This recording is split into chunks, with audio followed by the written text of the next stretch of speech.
चलो भाई एक बार ऑडियो वीडियो चेक कर लेना तो। Clear clear clear, good. ठीक, 1 मिनट वेट करो।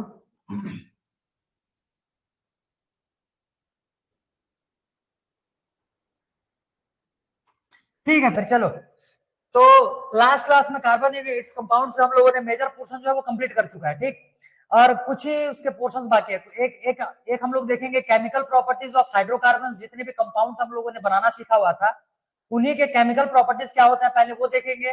दो चीजों का हम लोग को प्रॉपर्टी पढ़ना है, एक तुम लोग का इथाइल अल्कोहल और सेकंड हो जाएगा तुम्हारा इथेनॉइक एसिड, ठीक है।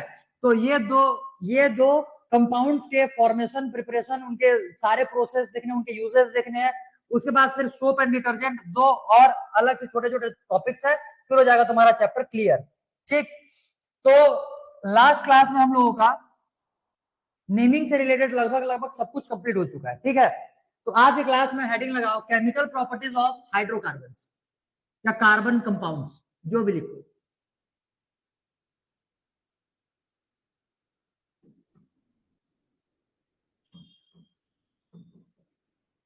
केमिकल प्रॉपर्टीज ऑफ हाइड्रोकार्बन्स, ठीक है। Chemical properties of hydrocarbons. देखो पहला नंबर हम लोग इसमें लिखेंगे कंबस्शन। 1 मिनट, 1 मिनट वेट करना।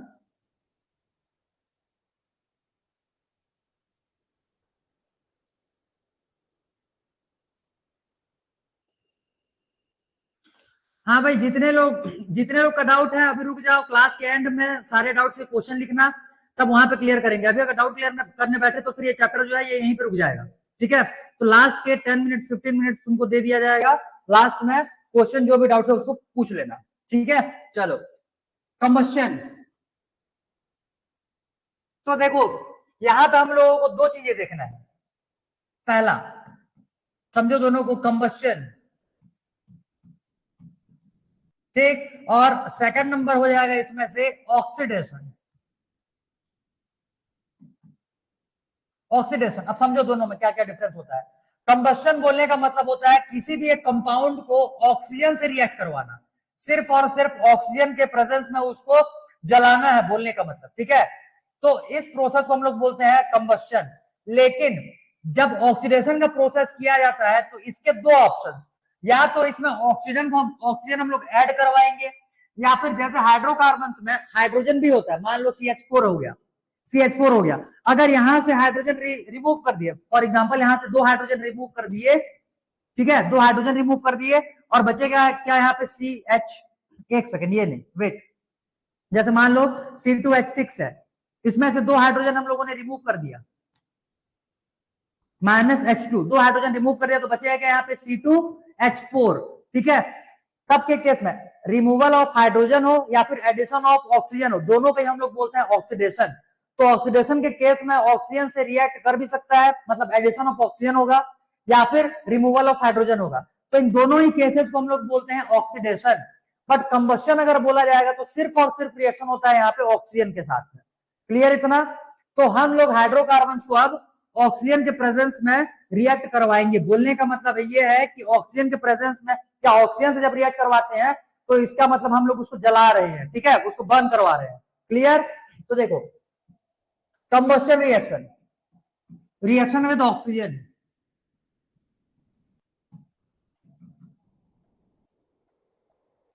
Reaction with oxygen. अब देखो हाइड्रोकार्बन को जब हम लोग ऑक्सीजन से रिएक्ट करवाते हैं, मैं शॉर्ट में लिख रहा हूं, हाइड्रोकार्बन प्लस ऑक्सीजन, तो ये गिव्स CO2 प्लस H2O, दोनों गैसेस फॉर्म में होंगे, ठीक है, प्लस एनर्जी, प्लस एनर्जी। ये होता है तुम्हारा general equation for oxidation, sorry combustion of hydrocarbon, ठीक है। तो हाइड्रोकार्बन को ऑक्सीजन से जब रिएक्ट करवाते हैं कार्बन डाइऑक्साइड का फॉर्मेशन होगा, साथ में वाटर बनने वाला है और बहुत ज्यादा अमाउंट पे एनर्जी रिलीज होता है, ठीक। तो लिखो इसको, यहां से इस वाले इक्वेशन से तुमको केमिकल इक्वेशन बैलेंस करने के लिए पूछा जा सकता है, क्योंकि यहाँ पे जब हम लोग ऑक्सीजन से रिएक्ट करवाते हैं डिफरेंट डिफरेंट मॉलिक्यूल्स का या फिर डिफरेंट डिफरेंट कंपाउंड्स का, तब के केस में बैलेंसिंग में तुमको यहाँ रेशनल नंबर में भी आ जाता है या फिर होल नंबर में भी लिखा रहता है। चलो इसको एक आध दो क्वेश्चन प्रैक्टिस करते हैं पहले। जैसे पहला number, for example CH4 plus O2 लिए, ठीक है, यहां से बनाएंगे CO2 plus H2O plus energy, ठीक है। ट्राई टू बैलेंस दिस, जल्दी बैलेंस करने की कोशिश करो, बैलेंस करो, बैलेंस जल्दी।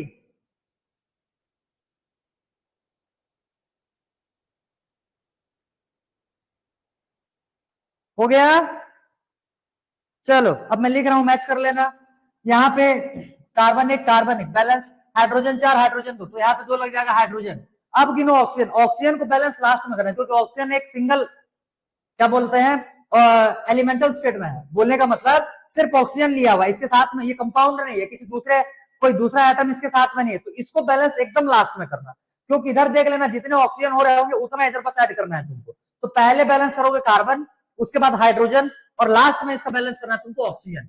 तो कार्बन देख लिए, कार्बन इक्वल हो गया, ऑक्सीजन हाइड्रोजन देख लिया, हाइड्रोजन 4 है, यहाँ पे 2 था, फिर 2 कर लिए, हाइड्रोजन बैलेंस हो गया, बचा ऑक्सीजन 2 और 2 4, और यहाँ पे कितना है 2, तो ये हो गया 2O2, ये balanced. Second one, C2H6 plus O2 gives CO2 plus H2O, balance, इसको बैलेंस करो, इसको बैलेंस करो जल्दी। C2H6 प्लस O2 gives, एक सेकेंड, CO2 दिख रहा है, विजिबल है, हाँ विजिबल है, जल्दी इसको करो फटाफट, बैलेंस करो जल्दी।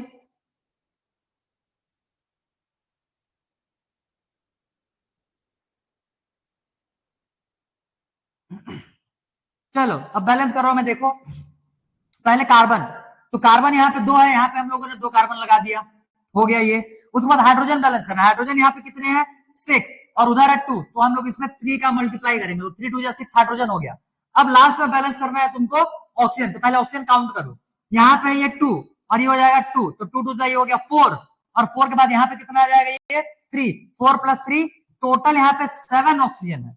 अब ऑक्सीजन जो है यहाँ पे 7 है और यहाँ पे O2 के फॉर्म में पहले से ही प्रेजेंट है, तो तुम्हारे पास 2 ऑप्शन, या तो ऑक्सीजन को फ्रैक्शन में लिखो, इसके मॉलिक्यूल्स को फ्रैक्शन में लिखो, या फिर दूसरा ऑप्शन क्या होता है बताता हूं। देखो, तो जितना आ रहा होगा इधर में ऑक्सीजन, जितना आ रहा होगा, अगर ये तुम्हारा क्या हो, अगर ये तुम्हारा इवन नंबर में हो, तो इवन नंबर होता है तो उसका हाफ करके इधर लिख देते हैं, इसका इसके सामने में हम लोग इसका कोफिशिएंट बना देंगे। बट यहाँ पे तुमको ऑड नंबर्स में दिख रहा है, तो इसको करोगे क्या 7/2, 7/2, ठीक है। तो ये फ्रैक्शन में भी लिख सकते हो इसके कोफिशिएंट को, या फिर इसका जितना भी इसको नंबर ऑफ मोल्स में लिया गया रहेगा, इसको तुम फ्रैक्शन में भी लिख सकते हो। बट दूसरा ऑप्शन तुम्हारे पास ये है कि जब फ्रैक्शन में तुम्हारा ये आंसर आ गया, तो पूरे इक्वेशन को, नीचे में 2 बचा हुआ है, तो पूरे इक्वेशन को 2 से मल्टीप्लाई कर दो, तो क्या हो जाएगा ये 2C2H6 प्लस, इसको जब 2 से मल्टीप्लाई करेंगे तो ये बचेगा 7O2 गिव्स, इसको 2 से मल्टीप्लाई करेंगे हो जाएगा 4CO2 प्लस, इसको 2 से मल्टीप्लाई करेंगे ये हो जाएगा 6H2O।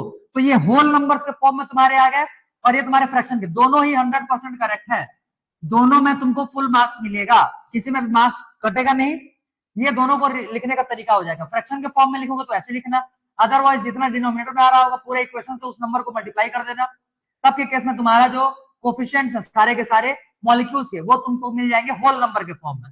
क्लियर? जल्दी इसको करो, फिर एक क्वेश्चन देता हूं, सॉल्व करने की कोशिश करना फिर उसको।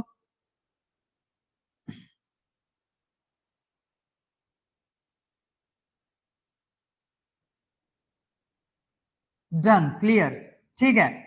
तो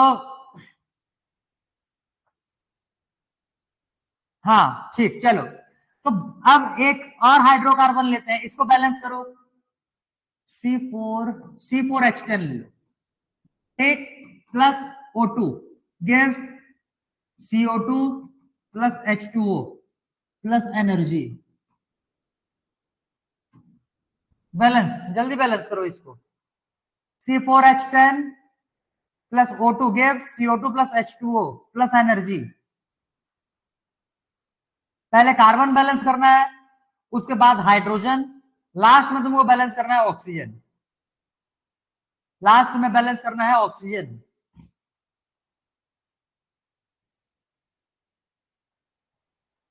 चलो अब मैं लिख रहा हूं, देखो मैच करना है इस पे। यहाँ पे कार्बन 4 है, यहाँ पे कार्बन 1, तो ये हो जाएगा 4CO2। नाउ काउंट हाइड्रोजन, 10 है यहाँ पे है 2, तो ये हो जाएगा 5 हाइड्रोजन। अब काउंट करो ऑक्सीजन, यहाँ पे कितना हो जाएगा, 4 2 8 और यहाँ पे 5, 8 और 5 कितना आ गया,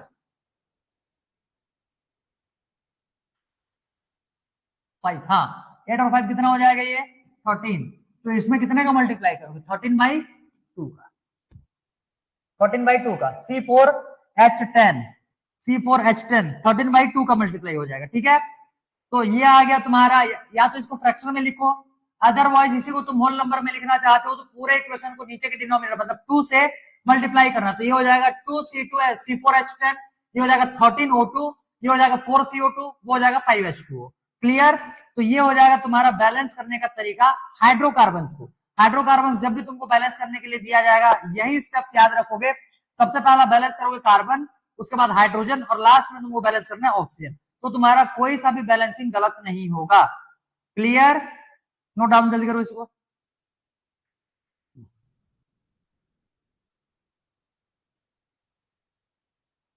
done done, good, very good. देखो अब यहाँ पे ये जो एनर्जी प्रोड्यूस हुआ है, ये एनर्जी दोनों फॉर्म में होता है। तो जैसे हीट के फॉर्म में भी एनर्जी प्रोड्यूस होगा और साथ साथ लाइट के फॉर्म में भी एनर्जी प्रोड्यूस होगा। बोलने का मतलब जो घर में हम लोग एलपीजी यूज करते हैं, उसमें इन्हीं हाइड्रोकार्बन के बने हुए गैसेस का यूज किया जाता है, ठीक है। तो वो जब जलते हैं, जब वो बर्न होते हैं, ऑक्सीजन से रिएक्ट करके जब वो बर्न होते हैं, तब के केस में जो फ्लेम आता है, फ्लेम में लाइट भी प्रोड्यूस होता है और साथ साथ हीट भी प्रोड्यूस होता है। बोलने का मतलब जो एनर्जी इसमें से प्रोड्यूस हो रहा है, वो दोनों फॉर्म में एग्जिस्ट करेगा, एक तो लाइट के फॉर्म में भी और दूसरा हीट के फॉर्म में भी, दोनों फॉर्म में। क्लियर। तो ये हो जाएगा तुम्हारा हाइड्रोकार्बन का कंबशन, पहला वाला रिएक्शन। अब देखो कंबशन हम लोग को भी इसमें थोड़ा सा देखना पड़ेगा। तो देखो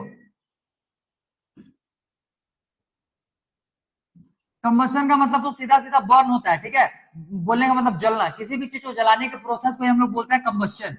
टाइप्स ऑफ कंबशन, थोड़ा सा ज्यादा नहीं लिखेंगे, थोड़ा सा डिटेल है, लिख लो इसको। Types of combustion,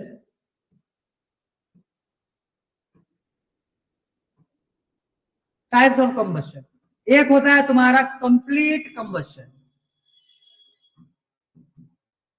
complete combustion, ठीक है। और एक हो जाएगा तुम्हारा पार्शियल कंबशन। देखो अगर किसी भी कंपाउंड का कंप्लीट कंबशन होता है, 100% अगर वो ऑक्सीडाइज हुआ रहेगा या 100% अगर वो ऑक्सीजन से रिएक्ट किया हुआ रहेगा, तब के केस में इसका जो फ्लेम होता है, फ्लेम फ्लेम का कलर होगा तुम्हारा ब्लू, ठीक है। फ्लेम का कलर होता है इसमें ब्लू, ब्लू कलर। जैसे घर में जो सिलेंडर यूज करते हैं हम लोग, गैस सिलेंडर जो यूज किया जाता है, उसका फ्लेम ब्लू कलर का होता है। बोलने का मतलब उसके अंदर में जो गैस है, गैस जब उसमें से बाहर निकल करके आ रहा है, तो गैस के हर एक मॉलिक्यूल कार्बन सॉरी हर एक मॉलिक्यूल ऑक्सीजन से रिएक्ट कर रहा है, जिसके वजह से जो फ्लेम प्रोड्यूस होता है वो ब्लू कलर का होता है। वहीं अगर पार्शियल कंबशन होता है किसी भी चीज का, तो पार्शियल कंबशन में फ्लेम का कलर जो रहेगा इसमें, ये येलो या फिर ऑरेंज कलर का देखने के लिए मिलेगा। तो जब भी कहीं पे देखना लकड़ी जलाया जाता है, खास करके मैच बॉक्स में से मैचस्टिक निकाल कर जब उसको जलाओगे, तो उसका फ्लेम देखना, उसके फ्लेम का कलर जो रहता है वो येलो ऑरेंज कलर का रहता है। बोलने का मतलब जो उसमें वुड यूज किया गया है, जो लकड़ी यूज किया गया है, वो कंप्लीटली नहीं जल पाता। कंप्लीटली अगर नहीं जल पाएगा, इसका मतलब उसका जो बर्निंग होता है या फिर कंबशन होता है वो पार्शियल होता है। और पार्शियल कंबशन जब भी होगा, तुम्हारा येलो कलर या फिर ऑरेंज कलर का उसमें तुमको फ्लेम देखने के लिए मिलेगा। साथ में इसमें तुमको ब्लैक कलर का धुआं भी देखने के लिए मिलता है, ठीक है। स्मोक, ब्लैक स्मोक तुमको इसमें देखने के लिए मिलता है, जबकि इसमें तुमको किसी भी टाइप की स्मोक देखने के लिए नहीं मिलेंगे। इसमें तुमको स्मोक भी देखने के लिए मिलेगा, बट इसमें किसी भी टाइप का स्मोक नहीं होता। No smoke is produced.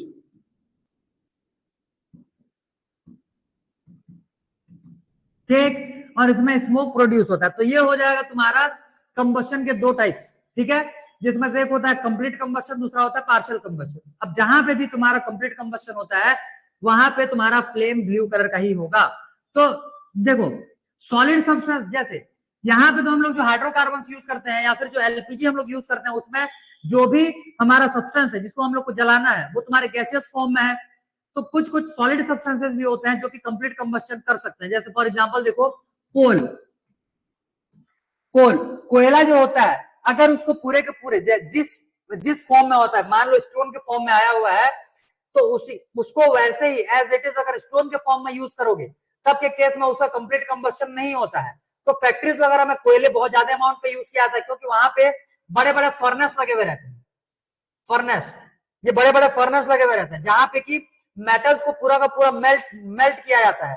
तो इन फर्नेस के अंदर में यही जो कोल रहता है इसको जलाया जाएगा, ठीक है, कोल को वहां पे जलाया जाएगा। तो कोल जब भी यहाँ पे बर्न किया जाता है, तो बड़े बड़े फैक्ट्रीज वगैरह में कोल को बर्न करवाने से पहले, इसको यहाँ पे जलाने से पहले पूरा का पूरा इसको पाउडर बना दिया जाता है, ठीक है, पूरा इसको पाउडर बना दिया जाता है। तो पाउडर बनाएंगे तो इसके छोटे छोटे एकदम पार्टिकल्स में टूट जाता है। जब फिर इस पे आग लगाया जाएगा तो पूरा का पूरा कोयला जो रहता है वो जल जाता है। इसी वजह से फॉर्नेस के, अगर किसी फैक्ट्री वगैरह के बाजू से कभी गुजरो, खास करके शाम के इवनिंग के टाइम पे जब अंधेरा हो चुका हो, तो फर्नेस के ऊपर में ये जो फ्लेम तुमको दिखेगा, ये तुमको या तो व्हाइट कलर का दिखेगा या फिर तुमको ब्लू कलर का दिखेगा।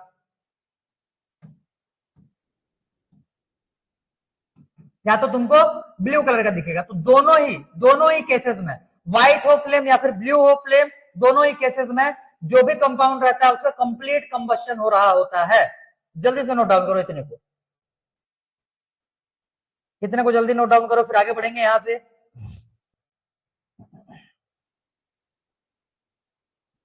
Done, good. अब देखो, जो ये जैसे यहां से हम लोग देख लिए कोल, कोल के साथ साथ एक और चीज होता है जिसको कि हम लोग एज अ फ्यूल यूज करते हैं। तो लिखना है इसमें हाउ, एक हेडिंग लगा लो, how coal and petroleums are form.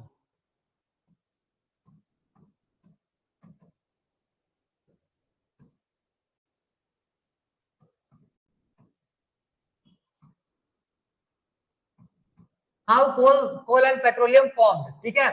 तो देखो, कोल और पेट्रोलियम जो बनते हैं ये slow decomposition of living organism से होंगे, ठीक है। The form slow decomposition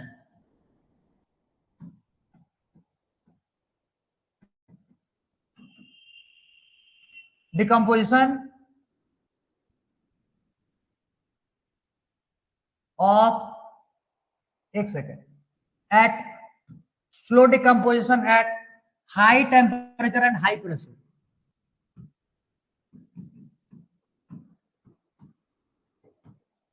high temperature and high pressure.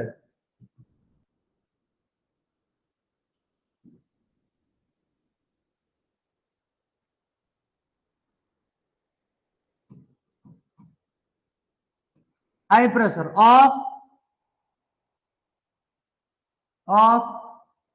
Organisms, ठीक है, of organisms cause formation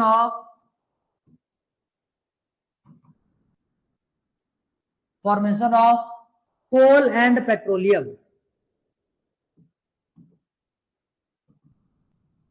coal and petroleum, तो देखो हमारा जो पूरा का पूरा अर्थ है, अर्थ को हम लोग दो पार्ट्स में डिवाइड कर देते हैं, ठीक है। ये मान लो पूरा का पूरा अर्थ ले लिए, इसको मैंने दो पार्ट में डिवाइड कर दिया। ये हो जाएगा टेरिस्टेरियल रीजन, बोलने का मतलब लैंड रीजन, ठीक है, और ये हो जाएगा तुम्हारा वाटर बॉडी।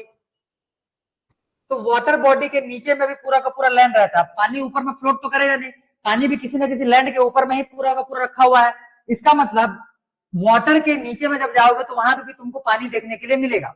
अब देखो, दो टाइप के ऑर्गेनिज्म जो रहते हैं वो दो टाइप से बरीड होते हैं, बोलने का मतलब दबेंगे जमीन के नीचे में, या तो डायरेक्ट लैंड के नीचे में, ठीक है, या तो डायरेक्ट वाटर के नीचे के लैंड के नीचे में दबेंगे, ठीक है।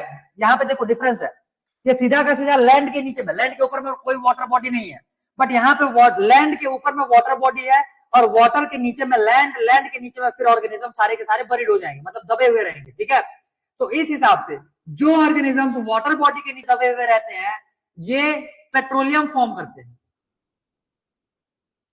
ठीक है, और जो बॉडी लैंड के नीचे में या फिर टेरेस्ट्रियल रीजन के नीचे में दबे हुए रहते हैं ये कोल फॉर्म करते हैं, कोल फॉर्म करते हैं। अब देखो इनके इनका फॉर्मेशन होता कैसे, जैसे मान लो ये मैंने अर्थ का एक ऊपर का लेयर लिया, अर्थ का ये हो जाएगा अर्थ क्रस्ट, ठीक है, ये अर्थ क्रस्ट है, और अर्थ क्रस्ट के नीचे में यहाँ पे पूरा का पूरा ये मेंटल वाला एरिया, यहाँ पे क्या है, मैग्मा, यहाँ पे क्या है, ये मैग्मा, ठीक है, मैग्मा, और ये अर्थ क्रस्ट। अब देखो, मान लेते हैं कोई सा भी ये एक ऑर्गेनिज्म है, कोई सा भी एक ऑर्गेनिज्म है, ये किसी भी रीजन से, चाहे वो लैंडस्लाइड हुआ रहे या फिर तुम्हारा कोई सा भी डिजास्टर आया हुआ रहे, जिसके थ्रू, जिसके वजह से ये जो है ये जमीन के अंदर में किसी तरीके से पहुंच जाता है, तो ये आ गया अर्थ क्रस्ट जो है उसके बीचों बीच कहीं पे आकर के रुका हुआ है। अब देखो होगा क्या, यहां से ऊपर से लैंड, ये तो पूरा का पूरा लैंड बॉडी है, तो ऊपर से मिलेगा इसको प्रेशर, ऊपर से इसको मिलेगा प्रेशर, और नीचे में ये क्या है, ये लावा है, लावा, ये क्या है, लावा, ठीक है, मैग्मा, जो कि पूरे के पूरे मोल्टन स्टेट में है।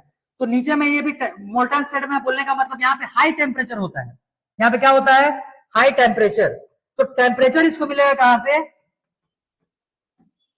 टेम्परेचर इसको मिलेगा कहां से, नीचे से, और प्रेशर इसको मिलेगा ऊपर से। तो हाई टेम्परेचर और हाई प्रेशर की वजह से इसका स्लो डिकम्पोजिशन होता है इसी जगह पे, ठीक है, यहीं पे इसका स्लो डिकम्पोजिशन होगा, और स्लो डिकम्पोजिशन की वजह से फिर या तो ये कोल या फिर ये पेट्रोलियम के फॉर्म में कन्वर्ट हो जाएगा, ठीक है। और ये प्रोसेस को होने के लिए मिलियंस ईयर का टाइम लगता है, ये शॉर्ट टाइम पीरियड का टाइम है नहीं, ये मिलियंस बिलियंस ईयर टाइम ले लेते हैं कोल या फिर पेट्रोलियम के फॉर्मेशन में, ठीक है। तो ये हो जाएगा तुम्हारा पूरा का पूरा process of formation of coal and petroleum. जल्दी नोट डाउन करो इतने को, फिर यहां से आगे बढ़ेंगे, जल्दी नोट डाउन करो।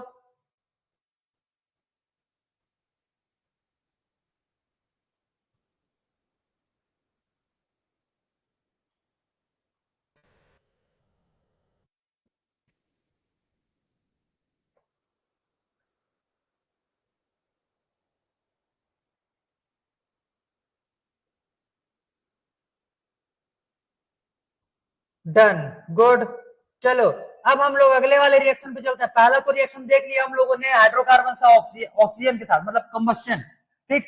सेकंड वन, सेकंड वन लिखो इस पे, एडिशन रिएक्शन।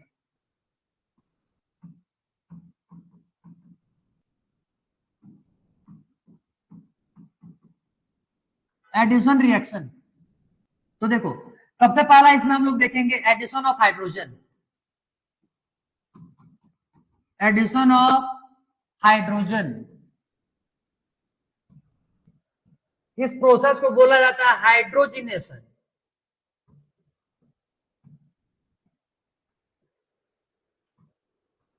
हाइड्रोजिनेशन, ठीक है। इसमें हम लोग हाइड्रोजन को ऐड करते हैं, तो ध्यान से समझना, जब भी किसी हाइड्रोकार्बन में हाइड्रोजन ऐड किया जाता है, तो जनरली हाइड्रोजन का एडिशन अनसैचुरेटेड या फिर नॉन सैचुरेटेड हाइड्रोकार्बन को सैचुरेटेड हाइड्रोकार्बन में चेंज करने के लिए किया जाता है, ठीक है। तो इसमें लिखना, लिखना addition of hydrogen, addition of hydrogen leads to conversion, leads to conversion of non-saturated hydrocarbon to saturated hydrocarbon.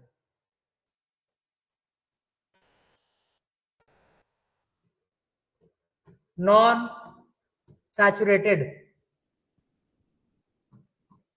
hydrocarbon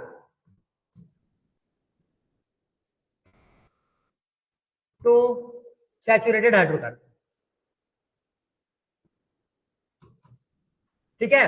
तो ये हो जाएगा तुम्हारा एडिशन ऑफ हाइड्रोजन, या फिर इसी को बोलते हैं हाइड्रोजिनेशन।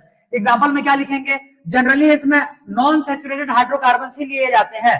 नॉन सैचुरेटेड बोलने का मतलब हाइड्रोकार्बन कंटेनिंग डबल बॉन्ड और ट्रिपल बॉन्ड, ऐसे हाइड्रोकार्बन जिनके पास कार्बन कार्बन के बीच में एक मिनिमम एटलीस्ट एक डबल बॉन्ड हो या फिर एटलीस्ट एक सिंगल बॉन्ड हो, ऐसे हाइड्रोकार्बन को हम लोग बोलते हैं नॉन सैचुरेटेड हाइड्रोकार्बन या फिर अनसैचुरेटेड हाइड्रोकार्बन, ठीक है। तो इसके एग्जांपल में हम लोग ले लेंगे, मान लो CH2 डबल बॉन्ड CH2 ले लिए। अब इसमें हम लोग जोड़ेंगे इसमें से हाइड्रोजन, तो एक हाइड्रोजन आकर के जुड़ेगा यहाँ पे, एक हाइड्रोजन आकर के जुड़ेगा इसके साथ, तो हो क्या जाएगा, ये is equal to CH3 plus CH3 CH3। ये क्या था, ये है एथीन, ENE, एथीन। एथीन से क्या बना लिया यहां से हम लोगों ने C2H6, बोलने का मतलब इथेन, एथीन से क्या बन गया यहाँ पे इथेन, ये ENE था, ये ANE है। क्लियर? तो डबल बॉन्ड या ट्रिपल बॉन्ड रहेगा वो हटेगा, और हटने के बाद फिर तुम्हारा ये कंपाउंड बनने वाला है। ठीक है, अब देखो इसी का प्रोसेस हम लोग क्या करते हैं, इसी का नेक्स्ट एग्जांपल लिख लेना, इसको ऐसे वर्ड्स में लिख लेना, edible oil. Edible oil, edible oil जो हम लोग घर में खाना बनाने के लिए जो ऑयल का यूज करते हैं, उससे भी उसका भी हाइड्रोजनेशन का प्रोसेस करके ऑयल से हम लोग उसको डालडा घी जो आता है, ऑयल से उसको डालडा घी बनाया जाता है। तो एडिबल ऑयल को हम लोग हाइड्रोजन से रिएक्ट करेंगे तो ये बनेगा डालडा, यही लिख लो डालडा, ब्रैकेट में लिख लेना घी। ठीक है, यही लिख लो, बुक में तुमको यही डालडा वर्ड ही देखने के लिए मिलता है, इसका कोई इंग्लिश नाम और नहीं होता। एडिबल ऑयल को H2 के साथ जब हम लोग मिक्स करते हैं तो डालडा बनेगा, जो घी हम लोग यूज करते हैं। ठीक है, तो हमारे लिए अनसैचुरेटेड, ये जो एडिबल ऑयल रहता है ये कैसा होता है, अनसैचुरेटेड हाइड्रोकार्बन होता है, ये अनसैचुरेटेड होता है, और हमारे बॉडी के लिए अनसैचुरेटेड ही प्रोडक्ट ही बेनिफिशियल होता है। अनसैचुरेटेड प्रोडक्ट ही हमारे बॉडी के लिए बेनिफिशियल होता है। डालडा हमारे बॉडी के लिए सुटेबल नहीं है, वो हमारे बॉडी के लिए बेनिफिशियल नहीं है, वो हमारे बॉडी को लॉस ही देता है, कुछ ना कुछ वो हार्म ही पहुंचाएगा। ठीक है, तो इस वजह से अनसैचुरेटेड हाइड्रोकार्बन हमारे लिए एडिबल होगा। ठीक है, ठीक तरीके से, और सैचुरेटेड हमारे लिए उतना ज्यादा यूजफुल नहीं होता। नोट इट डाउन जल्दी जल्दी नोट डाउन करो जल्दी।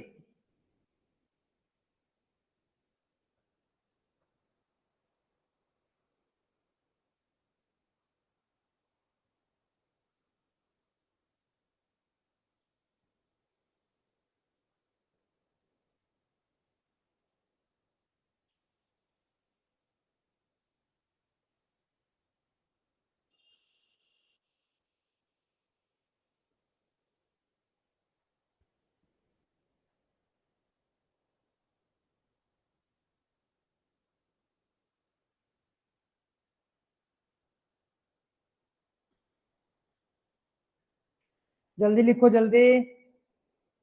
Done done, good, very good. अब देखो एडिशन ऑफ हाइड्रोजन तो देख लिए, अब नेक्स्ट जो देखेंगे एडिशन ऑफ हैलाइड। हैलाइड बोलने का मतलब हो जाएगा, वेट,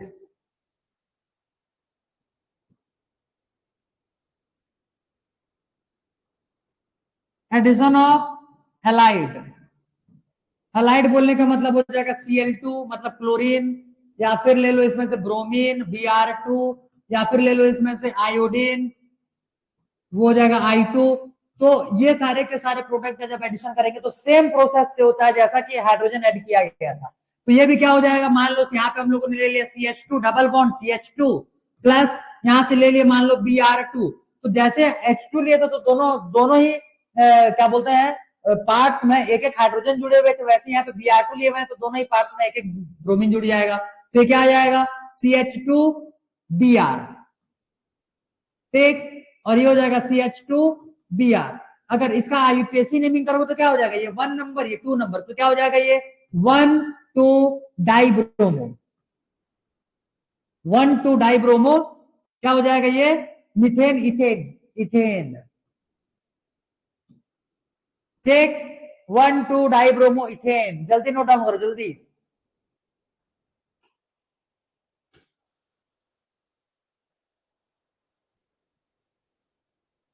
ये बी नंबर है ना, addition of halide.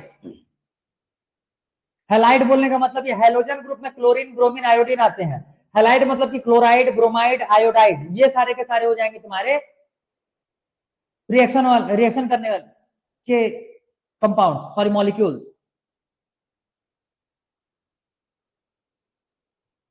Done done, clear, very good. तो देखो इसके बाद ये तो हो गया सेकंड नंबर। अब थर्ड नंबर में हम लोग देखेंगे, थर्ड नंबर लगाओ बेटी,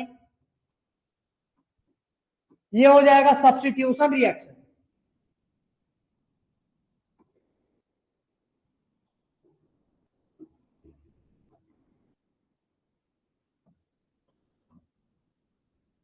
देखो प्रीवियस वन जो हम लोगों ने देखा हुआ था वो था तुम्हारा हैलाइड, हैलाइड का एडिशन, एडिशन ऑफ हैलाइड। ठीक है, बट यहाँ पे जो हम लोग सब्स्टिट्यूशन रिएक्शन देखने वाले हैं जनरली इसमें हम लोग हैलोजन से ही रिएक्ट करवाएंगे। लेकिन इस प्रोसेस को बोलेंगे हम लोग halogenation. Substitution by substitution by substitution by halogen halogens. तो इसको क्या बोलते हैं? हैलोजिनेशन। एक सेकेंड,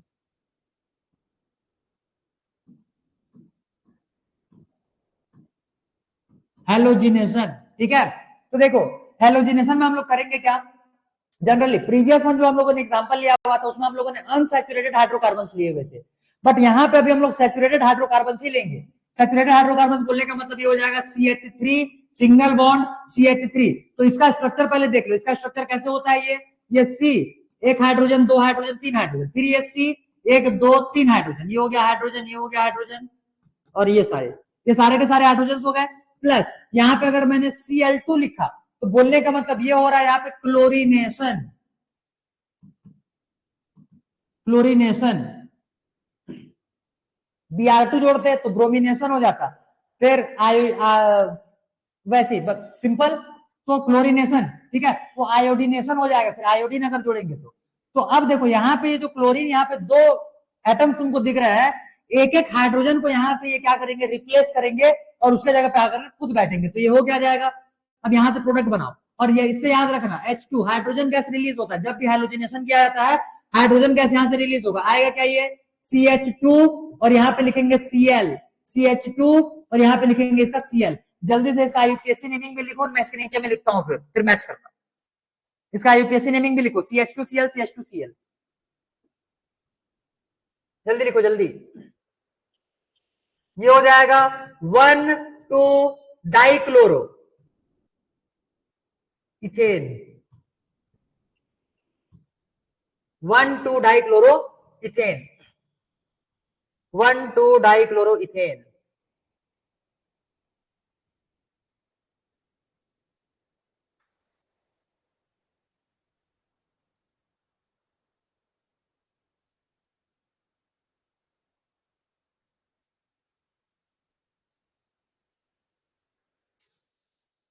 क्लियर? ठीक, इसका एग्जांपल एक इससे भी और इजी में लिखना चाहते हो अगर एग्जाम में, तो इससे इसको मीथेन से रिएक्ट करवा देना, मीथेन से। यहाँ पे आ जाएगा ये CH4, CH4 का स्ट्रक्चर कैसे हो जाएगा? एक हाइड्रोजन, दो हाइड्रोजन, तीन हाइड्रोजन, और यहाँ पे आ जाएगा ये एक और हाइड्रोजन। तो यहाँ से जब हम लोग इसको Cl2 से रिएक्ट करवाते हैं तो एक क्लोरीन एक हाइड्रोजन को बस रिप्लेस करेगा, एक कार्बन के एक हाइड्रोजन को रिप्लेस करेगा, और ये जो हाइड्रोजन बाहर निकलेगा उससे ये क्लोरीन क्या करेगा? रिएक्ट कर लेगा। तो होगा क्या? यहाँ से ये हो जाएगा HCH, और यहाँ पे आ जाएगा Cl प्लस एक हाइड्रोजन जो निकलेगा बचे हुए एक क्लोरीन के साथ रिएक्ट करके ये बनाएगा HCl। ये रिएक्शन भी लिख सकते हो एग्जाम में, जल्दी लिखो जल्दी।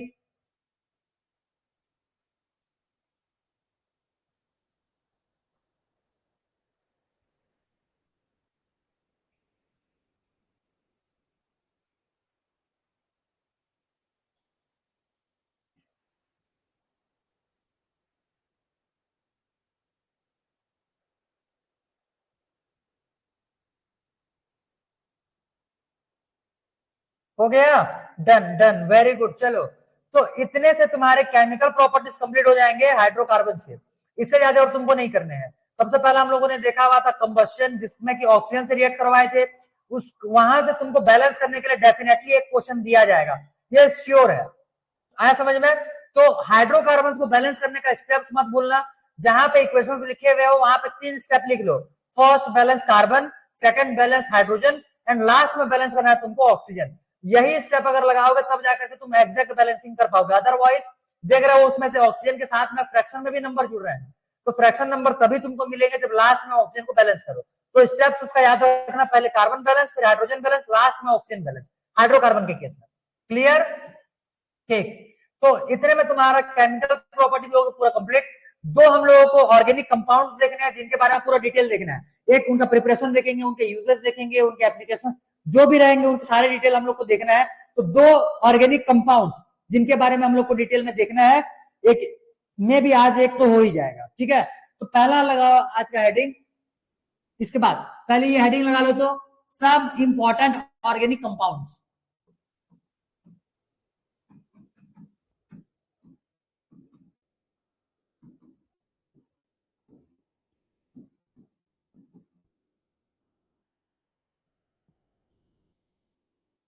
सम important organic compounds.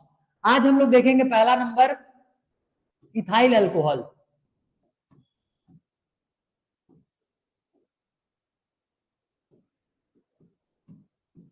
Ethyl alcohol या इसी को बोलते हैं इथेनॉल। इसका अगर फॉर्मूला लिखो तो ये हो जाएगा C2H5OH। ये हो जाएगा तुम्हारा इथेनॉल। इथेनॉल, इथाइल अल्कोहल बोलो या फिर इथेनॉल बोलो, ठीक है। चलो, तो आज हम लोग पहले इसका इतना जल्दी लगाओ, हेडिंग जल्दी लगाओ, फिर आगे लिखना चालू करेंगे। पहले एक्सप्लेन करूंगा फिर लिखाते चलेंगे।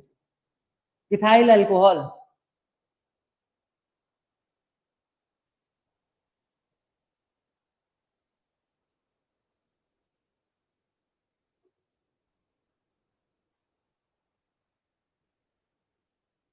चलो ठीक।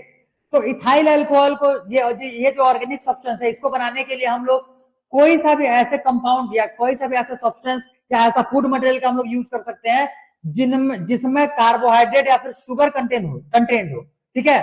तो इसमें लिखना ethyl alcohol can be formed या can be prepared from any food materials,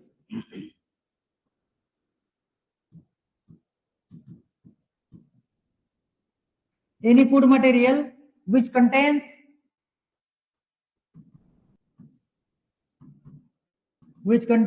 sugar, example में इसमें लिख लेना। एग्जाम्पल में क्या क्या आ जाएगा इसमें से, पहला तो आ जाएगा इसमें तुम्हारा केन शुगर,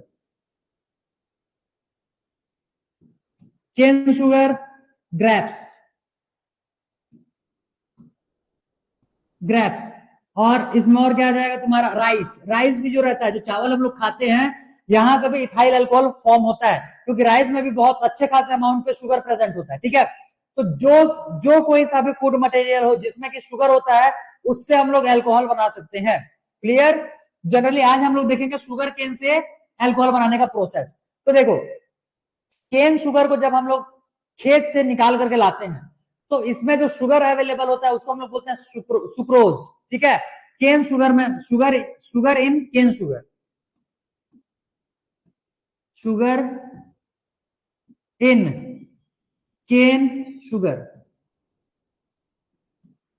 इन केन शुगर। तो इसमें कौन सा शुगर होता है बोलने से,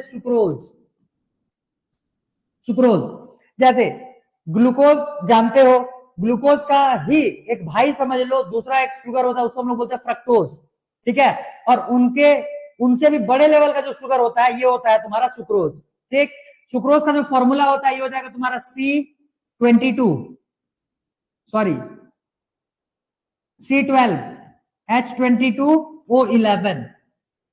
C12H22O11, ये फॉर्मूला होता है तुम्हारा शुगर का, सुक्रोज का, ठीक है। तो पहले समझो इसको कि प्रोसेस क्या होता है, प्रोसेस को फिर तुम अपने ओन वर्ड्स में पूरा का पूरा लिख लेना। तो देखो ध्यान से, सबसे पहले तो शुगर केन का लाया जाता है, शुगर केन का फिर क्या किया जाएगा, इसको डाइल्यूट किया जाएगा, डाइल्यूशन बोलने का मतलब एडिशन ऑफ वाटर,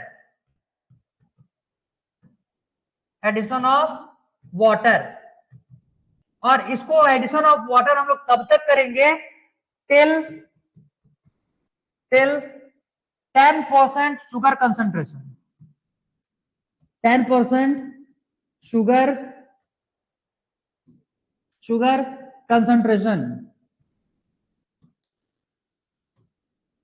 ठीक है। जैसे केन शुगर का पूरा जूस जब निकाला जाता है तो उसमें बहुत ज्यादा अमाउंट पे शुगर होता है, तो उसको हम लोग को डाइल्यूट करना पड़ेगा, उसमें पानी मिलाएंगे, धीरे धीरे वो डाइल्यूट होना चालू हो जाएगा, और उसको तब तक डाइल्यूट करना है जब तक कि उसमें शुगर कंटेंट जो है उसका कंसंट्रेशन 10% ना हो जाए, ठीक है।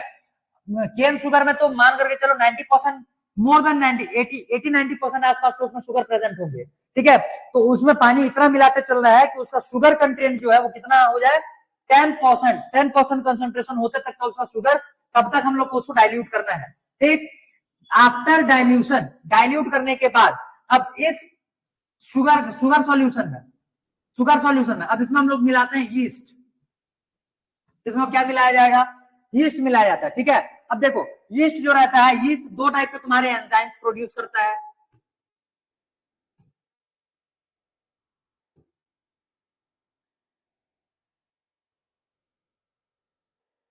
चलो, तो यीस्ट जो है ये दो टाइप के तुम्हारे एंजाइम्स प्रोड्यूस करता है, इसमें यहीं पे लिख दे रहा हूं एंजाइम्स। एक हो जाएगा इनवर्टेज,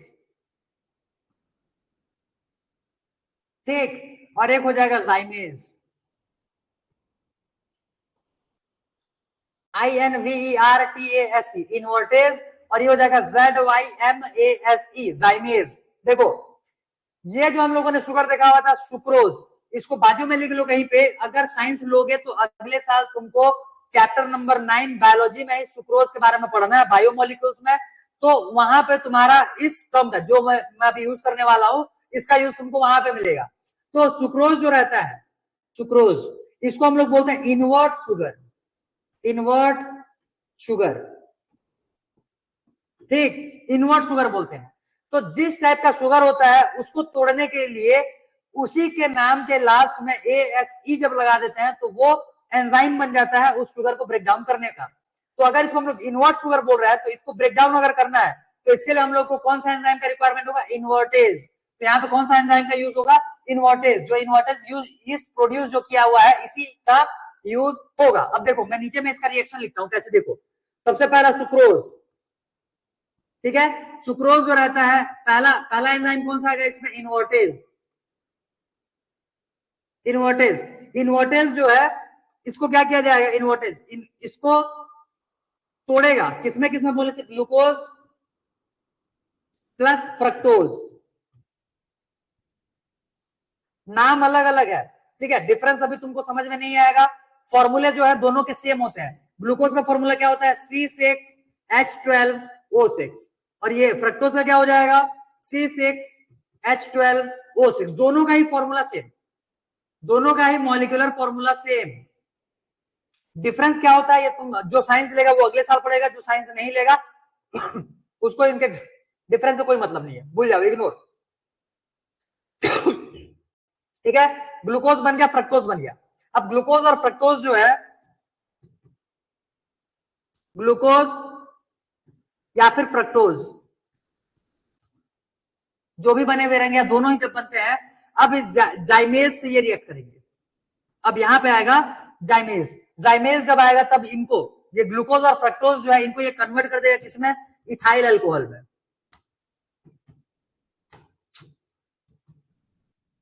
इथाइल अल्कोहल में,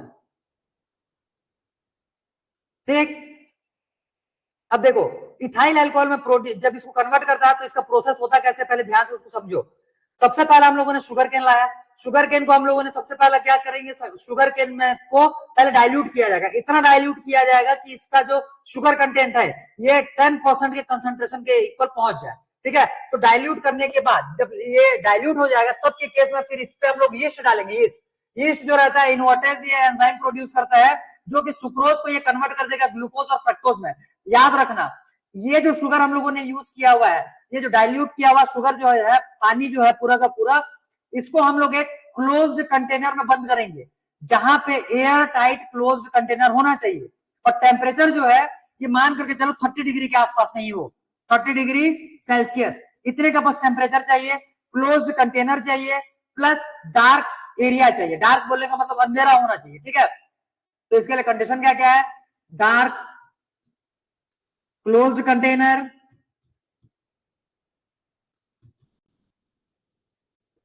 एयर टाइट, ठीक, ये तीनों कंडीशंस होने चाहिए।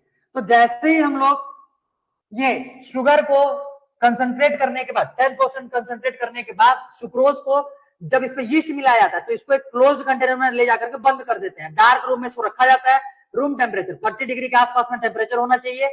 तब फिर धीरे धीरे ये जो यीस्ट है, ये जो एंजाइम है, ये इसको ये ग्लूकोज और फ्रक्टोज को पहले तो ये ब्रेक डाउन कर दिया ग्लूकोज और फ्रक्टोज में, और फिर उसको ये चेंज करना चालू करता है इथाइल अल्कोहल में, और साथ में इसमें रिलीज होगा कार्बन डाइऑक्साइड CO2। ये भी इंपॉर्टेंट है ना, कार्बन डाइऑक्साइड साथ में इसमें रिलीज होगा।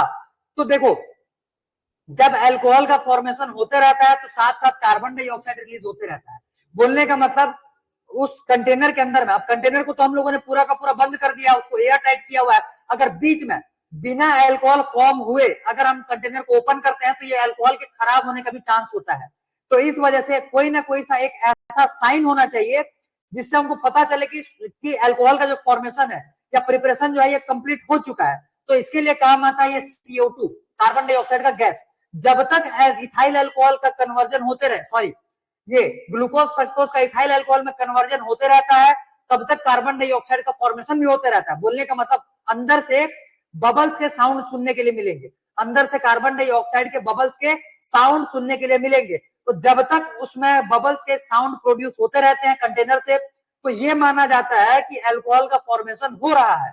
जब ये अल्कोहल कंप्लीटली फॉर्म हो जाएगा, कंप्लीटली प्रिपेयर हो जाएगा, तब के केस में कार्बन डाइऑक्साइड का फॉर्मेशन भी रुक जाएगा और अंदर से फिर बबल के साउंड आने भी बंद हो जाएंगे। तब जो भी अल्कोहल बना रहा होता है उसको ये पता चल जाता है कि अल्कोहल का फॉर्मेशन या प्रिपरेशन हो चुका है। अब जाकर के उसके कंटेनर के लीड को या फिर उसके ढक्कन को खोला जाएगा और जो अंदर में मटेरियल रहता है वो तुम्हारा हो जाएगा इथाइल अल्कोहल। इथाइल अल्कोहल, ठीक है, इथाइल अल्कोहल। तो ये हो जाएगा तुम्हारा अल्कोहल के फॉर्मेशन का प्रोसेस।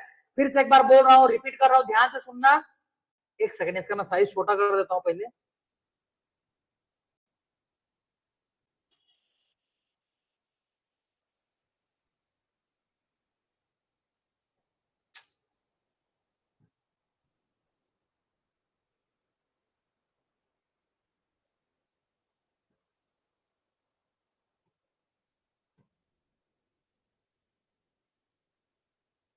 साइज का नहीं हो रहा है, वेट। हाँ,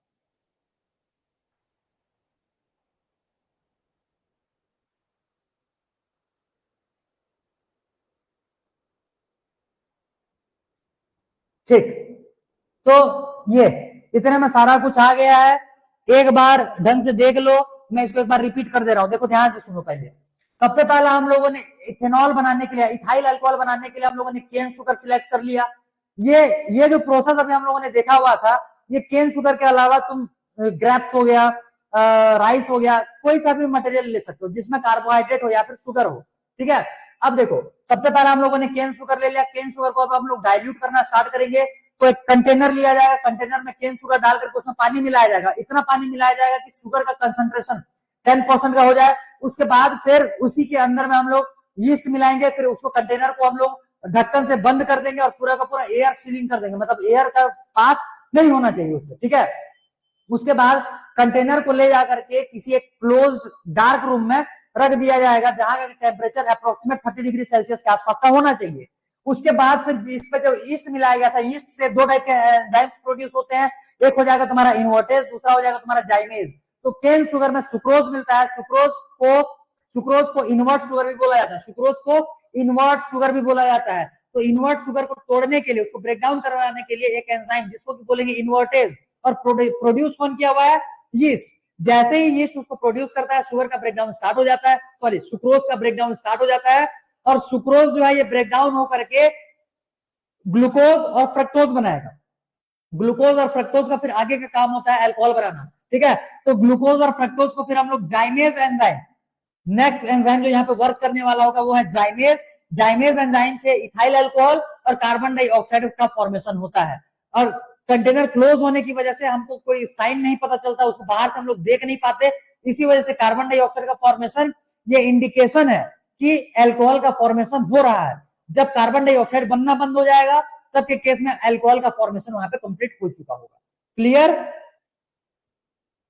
इतने में अगर कुछ डाउट हो तो पहले पूछो, इतने में अगर कुछ डाउट हो तो पूछो, अदरवाइज क्लियर लिखो जल्दी कमेंट पे, कमेंट पे जल्दी क्लियर लिखो जल्दी।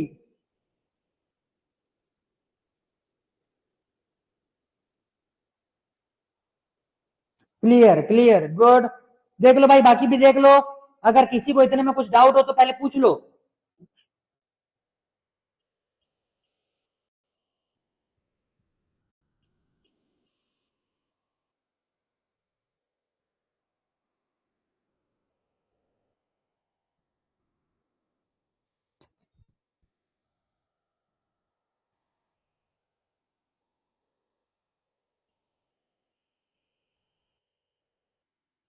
क्लियर क्लियर, वेरी गुड, बहुत बढ़िया। चलो तो अब इसके बाद हम लोग करेंगे क्या इसमें, इसके पहले प्रॉपर्टीज देख लो, इसके प्रॉपर्टीज भी पूछे जाते हैं, अल्कोहल के प्रॉपर्टीज।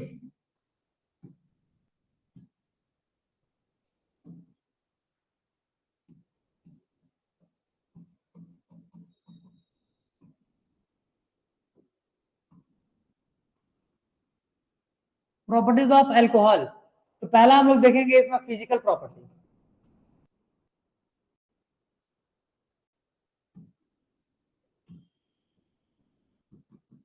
फिजिकल प्रॉपर्टीज, ठीक है, फिजिकल प्रॉपर्टीज में आ जाएगा, it is colourless, colourless liquid, it is colourless liquid. अब अल्कोहल है, अल्कोहल है तो इसको तो एसिड या बेस तो बोल नहीं पाओगे, तो इसका, अच्छा इसमें तो एसिड या बेस तो इसको लिखेंगे नहीं, इसमें हम लोग ये लिखेंगे, जैसे मान लो, हाँ, तो एसिडिक या बेसिक तो इसमें लिख नहीं पाएंगे, तो एसिडिक या बेसिक होता है, ऐसे लिखो, it is neutral towards, it is neutral towards litmus paper,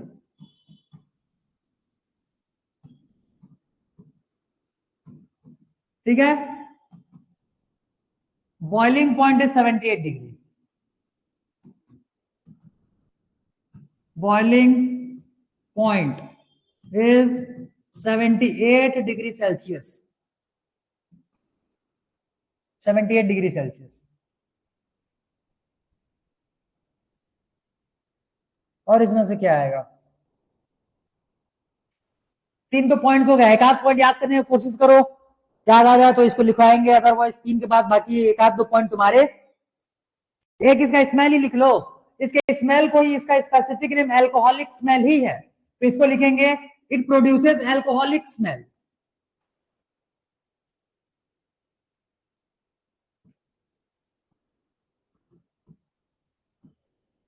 ठीक है, इट प्रोड्यूसेस अल्कोहलिक स्मेल। चार पॉइंट्स हो गया, एक आध पॉइंट देख लेना, one point is homework,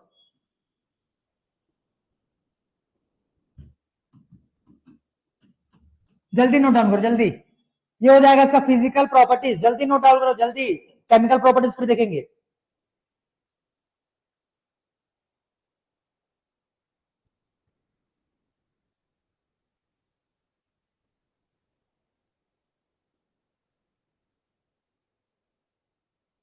done done clear, हाँ सॉल्यूबल इन वाटर, ठीक, तो नेक्स्ट इसमें एक लिख लो, सॉल्यूबल इन वाटर, हो गया 5 points, soluble in water, good.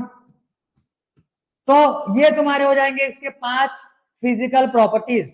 जब भी प्रॉपर्टी लिखो, यूजेस लिखो या डिफरेंस लिखो, मिनिमम में 5-5 पॉइंट्स तुम्हारे पास होने चाहिए, मिनिमम में, क्योंकि क्वेश्चन तुम्हारा 2 से लेकर के 5 मार्क्स के बीच में किसी में भी दिया जा सकता है।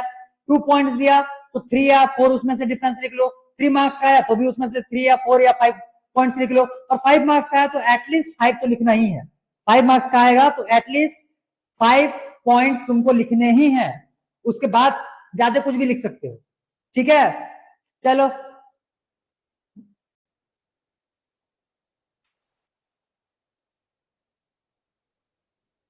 अच्छा डन, चलो अब इसमें हम लोग देखेंगे केमिकल प्रॉपर्टीज, लगाओ डी नंबर, केमिकल प्रॉपर्टीज,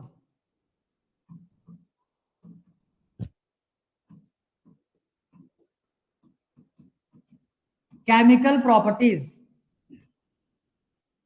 पहला नंबर कंबस्शन। देखो अल्कोहल भी जो है ये भी एक हाइड्रोकार्बन ही है, और हाइड्रोकार्बन जब भी ऑक्सीजन से रिएक्ट करेगा, बोलने का मतलब जब भी हम लोग उसको जलाएंगे या कंबस्शन होता है इसका, तब कार्बन डाइऑक्साइड और H2O ही बनेगा। तो एक कोई सा भी एग्जांपल ले लो, जैसे मान लो इथाइल अल्कोहल ही ले ले, C2H5OH, तो ये भी कंबस्ट होकर के या फिर ऑक्सीजन से रिएक्ट करेगा, बोलने का मतलब O2 से कंबस्शन करवा दिए इसका, और ये बनाएगा क्या, H2O प्लस CO2, बैलेंस करना तुम्हारा काम, इसको बैलेंस करना है तुमको, ठीक है। कंबस्शन, कंबस्शन जल्दी नोट डाउन करो, कंबस्शन, कंबस्शन, ठीक, गुड। अब देखो सेकंड नंबर इसमें लिखना ऑक्सीडेशन।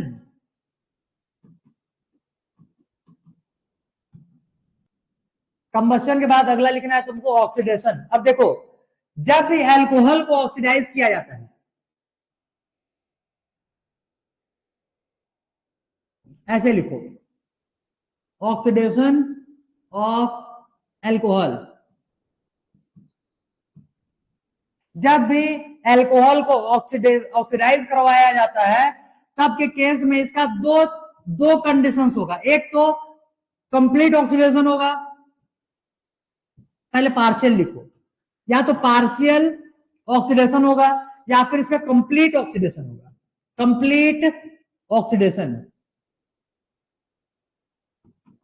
देखो अगर पार्शियल ऑक्सीडेशन होता है तब के केस में अल्कोहल जो है ये या तो कीटोन बनाएगा,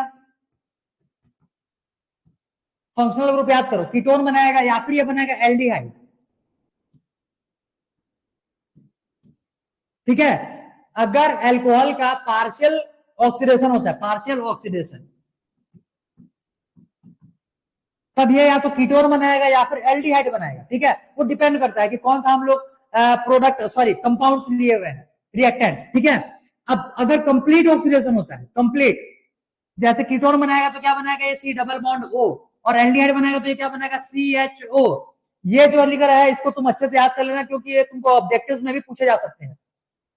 पार्शियल ऑक्सीडेशन, कंप्लीट ऑक्सीडेशन। तो कंप्लीट ऑक्सीडेशन जब भी होता है तो कार्बोक्सिलिक एसिड बनाएगा, कार्बोक्सिलिक एसिड, कार्बोक्सिलिक एसिड बोलने का मतलब COOH। बस इतना लिख लो, यही तुम्हारे काम का है। जल्दी जल्दी नोट डाउन करो, जल्दी।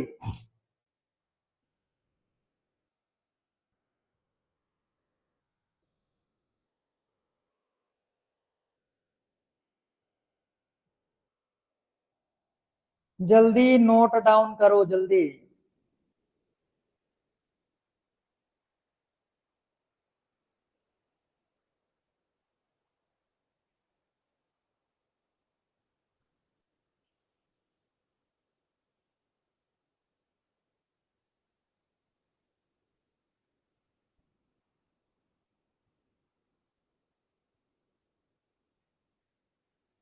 चलो कंप्लीट, डन। देखो अब बी हो गया, अब सी नंबर इस पे लिखो, एक और लिख लेते हैं इसमें।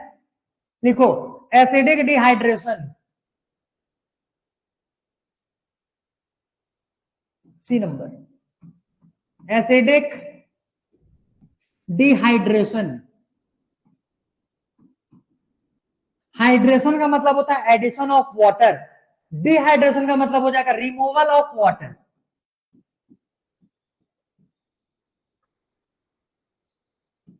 ऑफ वाटर, तो पानी बाहर निकालेंगे। जब भी हम लोग अल्कोहल को एसिड के साथ में, कंसंट्रेटेड एसिड के साथ में जब भी रिएक्ट करवाते हैं, वाटर रिमूव हो जाता है। देखो यहां पे अगर लिखते हैं C2H5OH, ठीक है, यहां से H2O बाहर निकलेगा और साथ में एक एल्कीन बनेगा। बोलने का मतलब CH2 डबल बॉन्ड CH2। देखो प्रोसेस क्या हुआ है यहाँ पे, ये है C2H5, बोलने का मतलब C और ये C, एक दो तीन, एक हाइड्रोजन, दो हाइड्रोजन, तीन हाइड्रोजन, और यहाँ भी एक हाइड्रोजन, दो हाइड्रोजन, और तीसरे जगह पे जुड़ा हुआ है यहाँ पे OH, OH। ठीक है, तो देखो C2H5OH हो गया। और जब भी हम लोग इसको क्या यहाँ पे लिख लेना, कंसंट्रेटेड CONC, कंसंट्रेटेड H2SO4 ले लो, एसिडिक बोल रहा है, एसिडिक डिहाइड्रेशन, H2SO4 ले लो, या फिर HNO3 ले लो, या HCl ले लो, कोई भी ले लो, और HCl और HNO3 नाइट्रिक एसिड, ये सारे के सारे कंसंट्रेटेड फॉर्म में यूज कर सकते हो। तो होता क्या है यहाँ पे, जैसे H2SO4 ले लिए तो माइनस ऑफ H2O होगा। बोलने का मतलब ये देखो H और ये OH, यहां से बाहर निकल जाएंगे, यहां से बाहर निकल जाएंगे तो बचेगा CH2, और यहाँ पे बचेगा CH2, तो आ क्या जाएगा, ये CH2 डबल बॉन्ड CH2, और साथ में क्या रिलीज हुआ यहाँ से, इसको यहाँ ना लिख करके यहाँ लिख दो, H2O बाहर निकल जाएगा। ठीक है, इसको बोलते हैं एसिडिक डिहाइड्रेशन, एसिडिक डिहाइड्रेशन। जल्दी नोट डाउन करो, एक और याद आ गया है, एक और लिख लेंगे फिर ये हो जाएगा कंप्लीट। जल्दी नोट डाउन करो जल्दी।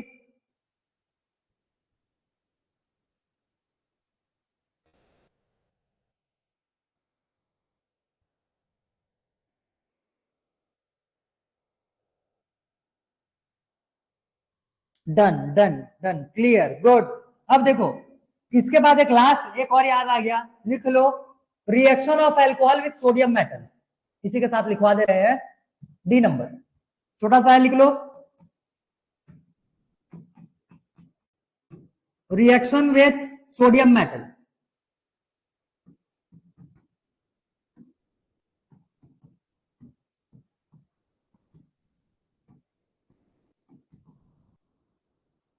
To form sodium ethoxide. अभी लिख क्लियर हो, ऑब्जेक्टिव्स में कहीं पे भी घुमा के क्वेश्चन पूछ सकता है, तो डेटा तुम्हारे पास सफिशिएंट होने चाहिए, भले ही ये तुमको अभी याद हो जाए ना हो, एग्जाम में ये तुमको याद आ जाएगा, लेकिन डेटा कम से कम तुम्हारे कॉपी में तो रहे, एग्जाम के टाइम पे जब एक बार रिवाइज भी करो तो भी तुम्हारा काम हो जाएगा। To form sodium ethoxide, ethoxide देखो, एक ले लिए यहाँ पे C2H5OH, इसको इसको दो दो यूनिट ले लो, इससे रिएक्ट करवाएंगे हम लोग 2Na का, सोडियम के साथ में इसको रिएक्ट करवाते हैं तो फॉर्म क्या होता है, पहले तो H2 गैस रिलीज होगा, H2 रिलीज करवा दिए, ठीक है, H2 रिलीज हो गया, बचेगा क्या यहाँ पे C2 C2H5 वेट C2H5ONa, इसको बोलते हैं सोडियम इथॉक्साइड। ये हो गया सोडियम, ये हो गया इथाइल ग्रुप और बीच में ऑक्सीजन, तो हो जाएगा सोडियम इथॉक्साइड, सोडियम इथॉक्साइड। तो ये हो गया तुम्हारे टोटल 4 केमिकल प्रॉपर्टीज या केमिकल रिएक्शंस ऑफ एल्कोहल। तुमको ये चारों के चारों याद रखना है, तुमको ये चारों के चारों रिएक्शंस याद रखने हैं, जल्दी नोट इट डाउन, जल्दी जल्दी नोट डाउन करो, सोडियम इथॉक्साइड, ये एक हो गया, एक हो गया, ये टोटल 4। और आज का तुम्हारा होमवर्क है यूजेस ऑफ एल्कोहल, हेडिंग लगाओ, यूजेस ऑफ एल्कोहल।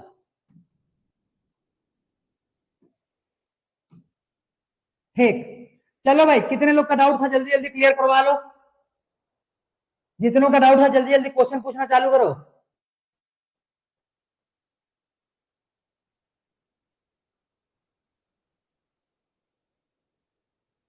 अच्छा क्लियर क्लियर, अच्छा ठीक, तो अच्छा टॉपिक में ही क्लियर हो गया था, ठीक है। तो देखो जो भी तुम्हारा डाउट था, इसलिए मैं बोलता हूँ कि क्लास के एंड में डाउट पूछा करो, क्योंकि अगर चैप्टर चलते रहेगा तो मुझे पता है कि कौन कौन से पॉइंट्स पे डाउट्स आते हैं, तो मैं पूरा का पूरा एक्सप्लेन करूंगा, फिर भी अगर कुछ छूट जाता है, फिर भी अगर तुम्हारे डाउट्स क्लियर नहीं होते हैं, तो कोशिश करना क्लास के एंड में ही डाउट पूछा करो। क्लास के बीच में अगर डाउट पूछोगे या फिर क्लास के स्टार्टिंग में पूछोगे तो पूरा टाइम जो है वो तुम्हारे डाउट सॉल्व करने में ही चला जाएगा, तो इसीलिए पहले एक बार क्लास देख लो, क्लास अटेंड कर लो, फिर भी अगर तुम्हारा डाउट क्लियर नहीं हुआ रहता, लास्ट में तुम अपना डाउट यहाँ पे पूछ सकते हो, ठीक है। तो ये हो गया, और कल के टाइमिंग में थोड़ा सा तुम्हारा चेंज रहेगा, कल में भी तुम्हारा क्लास जो है वो 7:15 के आसपास में स्टार्ट हो जाए, मतलब 1 घंटा पहले से, और ठीक है, ये 8:15 से स्टार्ट हुआ, कल का क्लास तुम्हारा में भी 7:15 से स्टार्ट हो जाएगा, तो थोड़ा सा उसके लिए प्रिपेयर रहना, ठीक है। 7:15 हो या फिर 7:30 हो, बोलने का मतलब कल तुम्हारा क्लास आज से भी और थोड़े से जल्दी से होगा, आज से भी तुम्हारा क्लास कल थोड़ा सा और जल्दी होगा, तो उसके लिए थोड़ा सा रेडी रहना, ठीक है।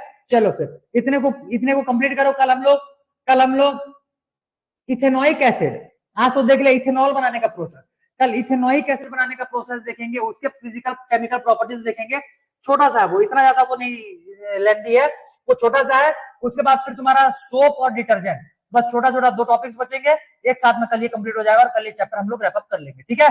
चलो फिर